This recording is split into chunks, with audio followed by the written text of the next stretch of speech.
The duel in The Phantom Menace is potentially the greatest lightsaber duel in the entire saga. This is a defining moment for Star Wars. This is the return of the Sith. Officially, the first Dark Warrior in hundreds of years has publicly noted their arrival. Although the characters in the duel do not seem to know each other very well at all, as Qui-Gon Jinn, as the Sith Lord and the Jedi only had a brief interaction on Tatooine. And yet, this battle made its mark on Darth Maul. Thanks to the journals of Darth Maul, we learned just how impactful this duel really was. This was Darth Maul's first true test. He had been trained by Darth Sidious to butcher Jedi. He was the true definition of what it meant to be an assassin, a knife of the dark side. And yet, Qui-Gon Jinn, someone who in Maul's mind was an aging Jedi, was able to contend with him and keep up with him despite the shifting sands of Tatooine. Maul was not only insanely impressed, slightly worried, but so was born a fascination with the Jedi Master. Not a fascination with Qui-Gon Jinn's life per se,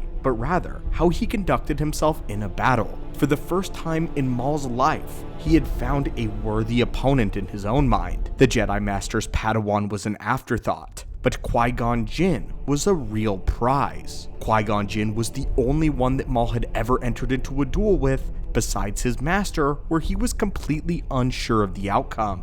The sands of Tatooine should have imbalanced any normal fighter, and yet, Qui-Gon Jinn stood upon them with fortitude and strength that Darth Maul hypothesized exceeded his own skill. And that is why the duel on Naboo is so important. And we must analyze the plan of Darth Maul, how Darth Maul ultimately compromises in attacking both Obi-Wan Kenobi and Qui-Gon Jinn, the fateful decision that will lead to his death, but also the brilliant internal plan within Darth Maul to conquer this great threat in the Jedi Master Qui-Gon Jinn, one that by the end of the video will hopefully reveal the insane skill of Qui-Gon and the level of respect that Maul gave him. Or rather, the respect in a duel that Maul refused to give him because of his immense skill.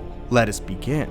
Darth Maul holds the key advantage in this duel. It's an advantage that, although he would be slow to admit it, he needs. He knows exactly where he must choose to engage the Jedi, and more importantly, where he can lead them. He knows that the power and blade level of Qui-Gon Jinn is very close to his own, and although he's confident that he's more powerful than the Jedi Master, with the aid of the apprentice nearby, Darth Maul has to be very careful with how he chooses to engage the Jedi. Darth Maul is intimately familiar with all 7 forms of lightsaber combat. He has perfected nearly all of them, and chosen to specialize in aggression.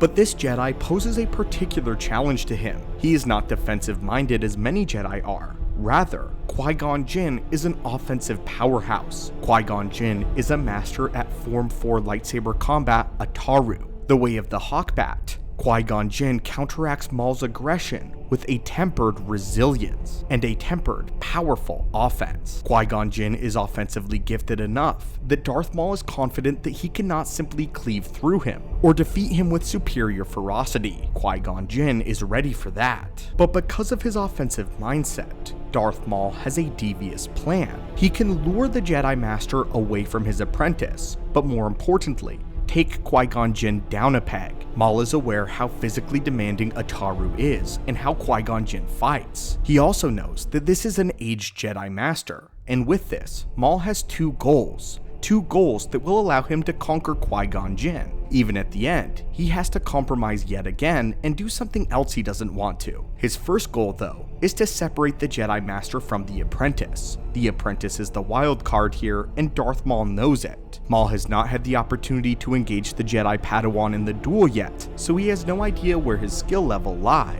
In the novelization for The Phantom Menace, Darth Maul is noted by the eyes of Obi-Wan Kenobi as fighting as if he were 4 combatants. Maul is doing something peculiar because he's fighting both Jedi very offensive-minded, but he's also retreating at the same time. Maul is employing the philosophy of a strong defense being a brilliant offense. He's never allowing either of the Jedi to make any considerable ground at the blade, but at the foot, where the duel itself is going. Maul is drawing both Jedi closer with every single step.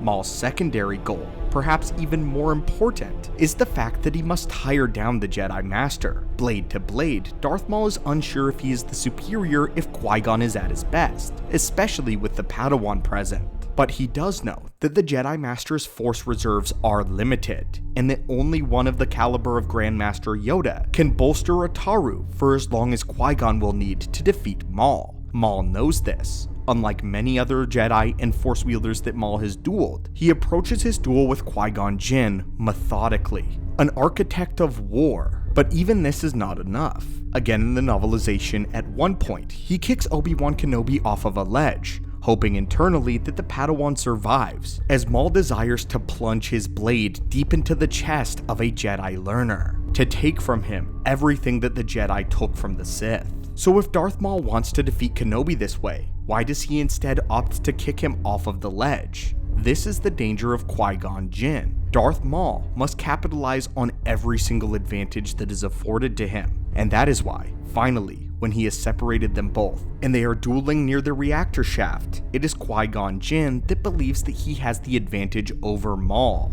Maul's plan was to be so aggressive that in the minds of the Jedi, if they were able to pin him down for only a moment, they could conquer him. Darth Maul has tricked the Jedi into thinking that his speed is what makes him so dangerous, that his speed is the asset that will defeat them in this duel, when they are wrong. Darth Maul's key, his trap, is their location. On the surface, Qui-Gon Jinn believes that he has dueled Maul into a location where he cannot move freely, when in reality, the true is same about Qui-Gon Jinn. And worse, he is slowing. But Maul will not take any risks. When the two of them enter the core, the novelization goes very clearly into detail that Qui-Gon Jinn launches his final assault, giving everything that he has. But this is exactly what Maul wants. Qui-Gon Jinn is isolated, and he is confined. And that is when Darth Maul does something that Qui-Gon Jinn does not expect, and something that Maul wishes internally that he would not have to do. He brings the hilt of his lightsaber towards the face of the Jedi Master extremely violently,